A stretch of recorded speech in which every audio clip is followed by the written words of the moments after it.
नमस्कार दोस्तों, स्वागत है आप सभी का बीपीएससी एस्पायरेंट 2.0 चैनल में। और आज के इस वीडियो में हम लोग देखेंगे नोट्स और एमसीक्यू चैप्टर नंबर 5 के, जिसका की नाम है राज्य, राजा और एक प्राचीन गणराज्य। ठीक है, और इससे पहले हम लोगों ने इस चैप्टर को भी कंप्लीट कर लिया है, तो उम्मीद है कि वो चैप्टर आपको पसंद आ रहा होगा, वो वीडियो आपको पसंद आ रहा होगा। और उम्मीद मैं ये करती हूँ कि पहले आप वो वीडियो देखें, उसके बाद ही इसके नोट्स व एमसीक्यू के वीडियो को देखें। ठीक है, तभी ये वीडियो हेल्पफुल होगा। चलिए हम लोग सीधा अब वीडियो को शुरू करते हैं, ज़्यादा इधर उधर की बातें ना करते हुए। यहाँ दिया हुआ है कि 3000 साल पहले राजा बनने की प्रक्रिया में कुछ बदलाव आए। अश्वमेध यज्ञ आयोजित करके राजा के रूप में लोग प्रतिष्ठित हुए। ठीक है, फिर क्या है, शासक। तो 3000 साल पहले राजा बनने की प्रक्रिया में कुछ बदलाव आए, ये हमने देखा ऊपर में ही। और अश्वमेध यज्ञ करने वाला राजा बहुत शक्तिशाली माना जाता था। महायज्ञों को करने वाला राजा अब जन के राजा न होकर जनपदों के राजा माने जाने लगे। और जनपद का अर्थ क्या था? जन के बसने की जगह, अर्थात जिस जगह पे लोग निवास करते थे उसको क्या कहते थे? जनपद। और अश्वमेध यज्ञ क्या था? तो इस यज्ञ में एक घोड़े को, ठीक है, एक होगा यहाँ पे, एक घोड़े को राजा के लोगों की देखरेख में स्वतंत्र विचरण के लिए छोड़ दिया जाता था। और इस घोड़े को किसी दूसरे राजा ने रोका तो उसे वहाँ अश्वमेध यज्ञ करने वाले राजा से युद्ध करना होता था। और अगर उसने जाने दिया तो अश्वमेध यज्ञ वाला राजा अधिक शक्तिशाली माना जाता था। और यज्ञ किसके द्वारा संपन्न होता था? पुरोहित के द्वारा तथा विभिन्न राजा को इसमें आमंत्रित किया जाता था। अब देखते हैं उत्तर वैदिक ग्रंथ। तो किसे कहते हैं उत्तर वैदिक ग्रंथ? जो ग्रंथ ऋग्वेद के बाद रचे गए, जैसे सामवेद, यजुर्वेद, अथर्ववेद और उपनिषद, इन्हें क्या कहते हैं? उत्तर वैदिक ग्रंथ। ठीक है, अब वर्ण देखते हैं। तो पुरोहितों ने लोगों को क्या किया? 4 भागों में बांट दिया। ठीक है, कि हम केवल पढ़ेंगे, बाकी और लोग भी पढ़ेंगे, लेकिन हमारा मुख्य कार्य केवल पढ़ना होगा। हमारे पढ़ने पढ़ाने के कारण आप हमें उपहार देंगे। ठीक है, और फिर क्या हुआ? फिर क्षत्रिय लोगों को लाया गया कि ये सभी लोगों की रक्षा करेंगे। ठीक है, और वैश्यों का जो काम था मुख्यतः वो व्यापार करना था। और शूद्र नामक जो वर्ग आया उसे वो कुछ कुछ कार्यों से, कुछ क्या बहुत सारे कार्यों से वंचित किया जाने लगा। ठीक है, देखते हैं। और ये शूद्रों का मुख्य काम क्या था? ऊपर के जो 3 वर्ण थे उनकी सेवा करना। ठीक है, पठन पाठन का अधिकार इन्हें नहीं था। तो आगे देखते हैं ब्राह्मण में क्या है। तो वेदों का अध्ययन, अध्यापन और यज्ञ करना। क्षत्रियों का कार्य था युद्ध करना, लोगों की रक्षा करना। वैश्यों का कृषक, पशुपालक और व्यापारी थे ये मुख्यतः। और शूद्र क्या थे? तो तीनों वर्णों के सेवक थे। ठीक है, आगे हम लोग देखते हैं जनपद। तो जनपद का शाब्दिक अर्थ जन के बसने की जगह होता है। महायज्ञों को करने वाले राजा अब जन के राजा न होकर जनपदों के राजा माने जाने लगे। इनमें लोग झोपड़ियों में रहते थे और मवेशी तथा जानवरों को पालते थे। ठीक है, और चावल, गेहूं, धान और जौ। ठीक है, इसमें कुछ कुछ अशुद्धियां हैं इस पीडीएफ में। तो जौ, दाल, तिल, सरसों उगाते थे। और कुछ जनपदों के नाम भी आगे हैं। ठीक है, जहाँ पे अशुद्धियां हैं उसको मैं आपको सुधार के बता ही दे रही हूँ। ठीक है, अब दिल्ली में पुराना किला स्थापित है। उत्तर प्रदेश में जो जनपद था वो हस्तिनापुर, एटा का अतरंजी खेड़ा। ठीक है, अब देखते हैं महाजनपद। 2500 साल पहले कुछ जनपद अधिक महत्वपूर्ण हो गए और इन्हें महाजनपद कहा जाने लगा। अधिकतर महाजनपदों की एक राजधानी होती थी। कई राजधानियों में किलेबंदी की गई थी, अर्थात इनके चारों ओर विशाल, ऊंची और प्रभावशाली दीवार खड़ी कर अपनी समृद्धि और शक्ति का प्रदर्शन भी करते थे। इस तरह क्षेत्रों पर नियंत्रण रखना भी सरल हो गया। ठीक है, और पिछले वीडियो में मैंने आपसे पूछा था साइक्लोपियन वॉल के बारे में, तो आप लोगों ने पढ़ा क्या? साइक्लोपियन वॉल के बारे में पढ़ा है? तो थोड़ा सा कोड वर्ड में कोई भी शब्द, जो भी शब्द आपको ना ये साइक्लोपियन जो वॉल है उसको सुनने के बाद याद आ रहा है ना, तो जाके ज़रा लिख दीजिए। ठीक है, वैसे तो थोड़ा सा हिंट दे ही दिया मैंने लिख के, कुछ लेटर, कुछ अक्षर, है ना। आगे देखते हैं कर। तो महाजनपदों के राजा विशाल किले बनवाते थे और बड़ी सेना रखते थे, इसलिए अब वो नियमित रूप से कर वसूलने लगे। अधिकांश लोग कृषक ही थे। प्रायः फसल का उपज का 1/6 हिस्सा कर लेते थे। कौन? राजा। और कारीगरों के ऊपर भी कर लगाए गए। श्रमिकों को राजा के लिए महीने में 1 दिन का काम करना पड़ता था। ठीक है, और पशुपालक जानवरों या उनके उत्पाद के रूप में उन्हें कर देना पड़ता था। व्यापारियों को सामान खरीदने बेचने पर भी कर देना पड़ता था। और आखेटक क्या करते थे? जंगल से प्राप्त वस्तुएं वो देते थे। ठीक है, कर के रूप में। अब यहाँ पे फसलों पर जो कर लगाया जाता था उसे क्या कहते थे? भाग कहते थे। ठीक है, भाग, ये चैप्टर में हमने पढ़ा है। अब देखते हैं कृषि में परिवर्तन हुए कुछ। तो कृषि क्षेत्र में 2 परिवर्तन आए। क्या भाई? तो हल के फाल अब लोहे के बनने लगे, जिससे अब कठोर जमीन को आसानी से जोता जा सकता था। इससे फसलों की उपज बढ़ गई। और दूसरा हुआ कि लोगों ने धान के पौधों का रोपण शुरू किया, जिससे अब पहले की तुलना में बहुत पौधे जीवित रह जाते थे, इसलिए पैदावार भी ज़्यादा होने लगी। ठीक है, आगे देखते हैं मगध। तो मगध के बारे में हम लोग पढ़ते हैं कि लगभग 200 सालों के भीतर 200 सालों के भीतर मगध सबसे महत्वपूर्ण जनपद बन गया। गंगा और सोन जैसी नदियां मगध से होकर बहती थी। मगध का एक हिस्सा जंगलों से भरा था और इन जंगलों में रहने वाले हाथियों को पकड़कर उन्हें प्रशिक्षित कर सेना के काम में लगाया जाता था। और मगध में बिंबिसार मगध का शक्तिशाली शासक था। अजातशत्रु राजगृह में स्तूप का निर्माण करवाया। ठीक है। और महापद्मनंद के बारे में हम लोग पढ़ते हैं। ये एक और महत्वपूर्ण शासक थे। उन्होंने अपने नियंत्रण का क्षेत्र इस उपमहाद्वीप के उत्तर पश्चिमी भाग तक फैला लिया था।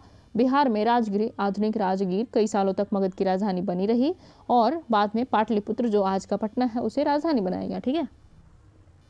आगे देखते हैं वज्जी। तो इसकी राजधानी वैशाली थी। यह मगध के समीप था। यहाँ शासन व्यवस्था गण अथवा संघ की थी। इन गण या संघ में कई शासक होते थे। कभी कभी लोग एक साथ शासन करते थे और वे सभी राजा होते थे। ठीक है। आगे हम लोग चलते हैं। तो यहाँ पे हमने ये पढ़ लिया, वज्जी तक पढ़ लिया था हमने कि वे सभी राजा होते थे। और 2300 साल पहले मैसिडोनिया का राजा सिकंदर विश्व विजय करना चाहता था। वह मिस्र और पश्चिमी एशिया के कुछ राज्यों को जीतता हुआ भारतीय उपमहाद्वीप में ब्यास नदी के किनारे तक पहुंच गया। ठीक है। और जब उसने मगध की ओर कूच करना चाहा तो उसके सिपाहियों ने इनकार कर दिया और उसके सिपाही इस बात से भयभीत थे कि भारत के शासकों के पास पैदल, रथ, हाथी की बहुत बड़ी सेना थी। ठीक है। इसीलिए उन्होंने यहाँ आक्रमण करने से इनकार कर दिया। अब देखते हैं हम लोग सीधा प्रश्न पे चलते हैं। और यहाँ है कि निम्नलिखित में से कौन से उत्तर वैदिक ग्रंथ हैं, आपको यहाँ पे बताना है। ठीक है। यहाँ पे थोड़ा सा मैं पेन चेंज कर लूँ और बताइए कौन सा उत्तर वैदिक ग्रंथ है। ऋग्वेद है क्या, यजुर्वेद, अथर्ववेद, ब्राह्मण ग्रंथ, उपनिषद? ऋग्वेद है। तो चलिए देखते हैं, कूट का प्रयोग करना है।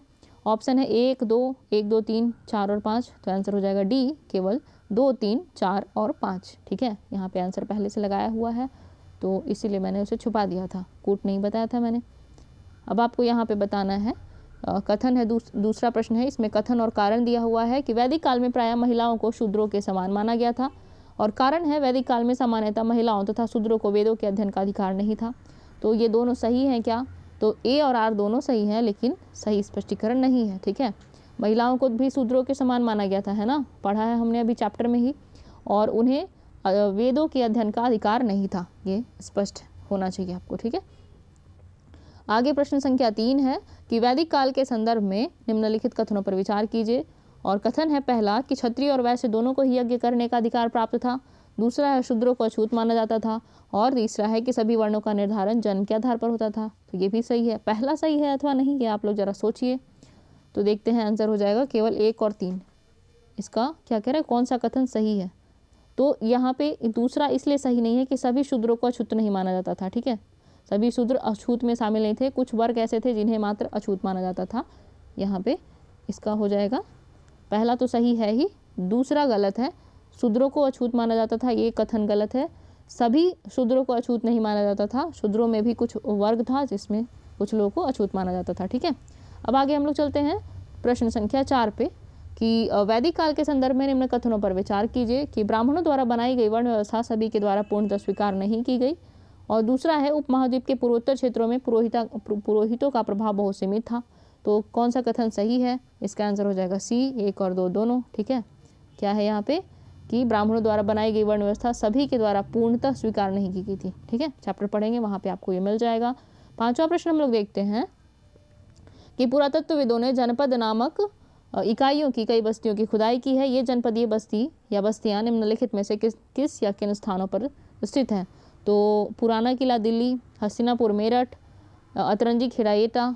तो देखते हैं कौन सा सही है। तो आंसर हो जाएगा 1, 2, 3, ये तीनों ही सही है। ठीक है। हमने ऊपर पढ़ा था, अभी ऐसा ही कॉलम बना हुआ था नोट्स में। और 6ठा प्रश्न देखते हैं, महाजनपदों के संदर्भ में निम्नलिखित कथनों पर विचार कीजिए। आंसर तो दिख ही गया है आप लोग को, तो विचार क्या ही करना, लेकिन फिर भी कर लेते हैं कि महाजनपदों की कई राजधानियों में किलेबंदी की गई थी। सही बात है। राजा सेना रखने लगे थे जिसे वेतन दिया जाता था और वेतन का संपूर्ण भुगतान आहत सिक्कों के रूप में किया जाता था। संपूर्ण भुगतान थोड़ी किया जाएगा, संपूर्ण भुगतान नहीं था वो। ठीक है। संपूर्ण भुगतान आहत सिक्कों के रूप में नहीं किया जाता था। ठीक है। तो हम लोग इसका आंसर क्या बताएंगे, कौन सा कथन सही है पूछा जा रहा है यहाँ पे। तो इसका आंसर होगा केवल 1 सही होगा। ठीक है, केवल 1। आगे देखते हैं। 7वां प्रश्न है, महाजनपदों की कर प्रणाली के संदर्भ में निम्न कथनों पर विचार करना है कि प्रायः उपज का 1/3वां हिस्सा कर के रूप में निर्धारित किया जाता था, जिसे भाग कहा जाता था। ठीक है, भाग कहा जाता था। इतने बार मैंने रटा है ये, तो आपको याद हो ही जाना चाहिए। और कारीगरों को श्रम के रूप में कर का भुगतान करना होता था। सही है भाई। और उपयुक्त कथन में से कौन सा कथन सही है? तो ये मात्र 2 होना चाहिए। पहला क्यों नहीं होना चाहिए? 1/3 था क्या, याद है आपको? 1/3 नहीं, 1/6 था, तो इसका आंसर हो जाएगा 1/6। मतलब आंसर हो जाएगा केवल 2 सही है, और जो कर का भाग था वो कितना था? 1/6। आगे चलते हैं हम लोग 8वां प्रश्न पे। और इस पूरे प्रश्नों की संख्या की मैं बात करूं इस चैप्टर से रिलेटेड, तो टोटल प्रश्न 19 हैं। ठीक है, वीडियो बीच में छोड़ के जाएंगे तो कुछ प्रश्न आपके ही छूटेंगे, तो वीडियो पूरा देखिए आप, है ना। बल्कि मैं तो कहूँगी कि रिवीजन के तौर पे भी आप इस वीडियो का इस्तेमाल कर सकते हैं, अगर आपको पसंद आए तभी, है ना। ऐसा नहीं है कि मेरा वीडियो है इसलिए मैं आपको सजेस्ट कर रही हूँ, रिवीजन के तौर पे भी ये वीडियो यूज़फुल होगा। खैर चलिए आगे बढ़ते हैं हम लोग। महाजनपदीय कर व्यवस्था के संदर्भ में निम्नलिखित कथनों पर विचार कीजिए। तो पशुपालकों को जानवरों या उनके उत्पाद के रूप में कर देना पड़ता था। व्यापारियों को सामान खरीदने बेचने पर भी कर देना पड़ता था। सही बात है। आखेटक और संग्राहक कर से पूर्णतः मुक्त थे क्या? नहीं, ऐसा नहीं है, ये कर से पूर्णतः मुक्त नहीं थे। ठीक है, तो कौन सा कथन है? 1 और 2। वो जो भी आखेट करते थे या जो संग्रह करते थे, मान लिए वन से कुछ भी संग्रह किया, वन उत्पाद उन्होंने संग्रह किया, तो वो भी उन्हें देना पड़ता था। ठीक है, अब देखते हैं प्रश्न संख्या 9। प्राचीन महत्वपूर्ण नगर कौसाम्बी निम्नलिखित में से किस स्थान पर स्थित था? कौसाम्बी कहाँ था? जरा विचार कीजिए आप। ए है मेरठ उत्तर प्रदेश, बी गाजियाबाद उत्तर प्रदेश, सी इलाहाबाद उत्तर प्रदेश। तो ये आंसर सी हो जाएगा। ठीक है, कौसाम्बी इलाहाबाद उत्तर प्रदेश। प्रश्न संख्या 10 है। महाजनपदीय युग में कृषि क्षेत्र में 2 बड़े परिवर्तन आए थे। इन परिवर्तनों के संदर्भ में निम्न प्रश्नों पर विचार करना है। और हल के फाल अब लोहे के बनने लगे थे। तो बिल्कुल भाई, लोगों ने धान की कृषि बीज छिड़क कर करने के बजाय धान के पौधों का रोपण शुरू किया था। तो किया था क्या? ये दोनों ही कथन सही है। और कथन सही पूछ रहा है कि कौन कौन से कथन सही हैं, तो हो जाएगा 1 और 2 दोनों। ठीक है, इतने अच्छे से मैंने वहाँ पे जोर दे के बताया है जब चैप्टर पढ़ा रही थी मैं, तो उसमें उस वीडियो में अगर नहीं देखा आपने तो देखना चाहिए, आप ही की भलाई होगी, है ना। साथ साथ में पढ़ेंगे, साथ साथ में बढ़ेंगे। ठीक है, मगध के संदर्भ में निम्नलिखित कथनों पर विचार कीजिए। पहला है, गंगा और सोन नदियाँ मगध से होकर गुजरती थी। गुजरती थी क्या? या अभी भी गुजरती हैं उस क्षेत्र से? बिल्कुल गुजरती हैं। मगध का एक हिस्सा जंगलों से भरा था। हाँ बिल्कुल भरा था भाई। और इस क्षेत्र में लौह अयस्क की खदानें हैं। बताइए जरा कौन से कथन सही है? केवल एक और 2, केवल 2 3 या 1 2 3?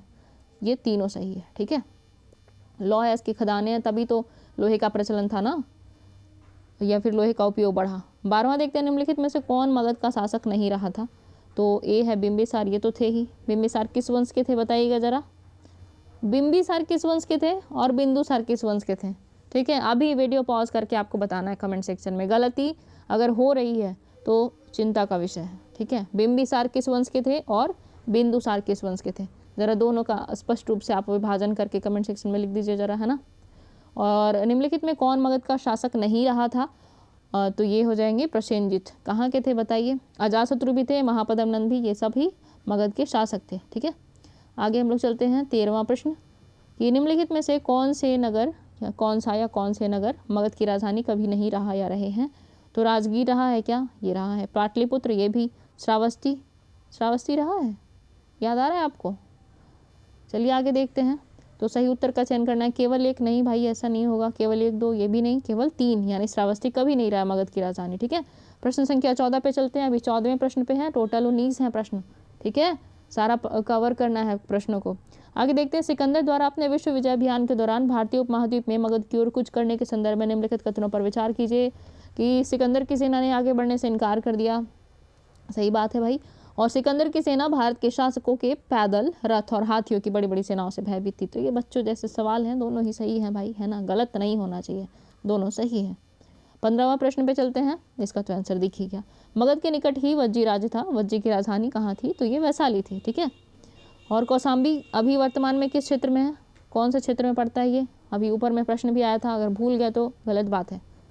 16वां प्रश्न है, गण या संघ के संदर्भ में निम्न कथनों पर विचार करना है आपको कि एक ही शासक के अधीन एक विशाल क्षेत्र गण या संघ कहलाता था। एक ही शासक के अधीन एक विशाल क्षेत्र गण या संघ कहलाता था। सही है अथवा गलत? यहाँ पे सही पूछ रहा है।